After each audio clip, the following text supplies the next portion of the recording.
मला तर चकली, चिवडा, शंकरपाळी, लाडू असं बनवायला दिवाळीचं निमित्त लागतं असं काही नाही. अधूनमधून मी हे पदार्थ बनवतच असते. तर आज मी बनवलेला मक्याचा चिवडा.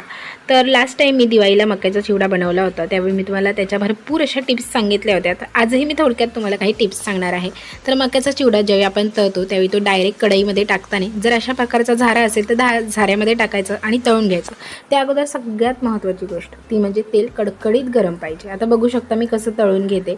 अशा पद्धतीने केलं की काय होतं की चिवडा काढायलाही आपल्याला सोपं. त्याचबरोबर जर कढईमध्ये तुम्ही सगळा चिवडा टाकला तर तो झाऱ्याने पूर्ण काढायलाही येत नाही. त्याच्यामुळे तो जो शिल्लक राहिलेला असतो तो करपत. त्यानंतर कढीपत्ता, काही जणांना कळत नाही की कढीपत्ता फ्राय झालाय की नाही. तर झाऱ्यामध्ये त्याचा असा खळखळ आवाज यायला पाहिजे, समजून जायचं की आपला कढीपत्ता फ्राय झालेला आहे. तर सगळे जे इन्ग्रेडियंट्स आहेत ते चिवडा, शेंगदाणा किंवा कढीपत्ता हे मी झाऱ्यामध्येच घेऊन तळलेले आहेत. याच्यामुळे हे पदार्थ जास्त करपण्याची शक्यताही नाही. त्यानंतर वरती दिलेले इन्ग्रेडियंट्स घालायचे आणि झाकण ठेवून याला मस्तपैकी मिक्स करून घ्यायचं.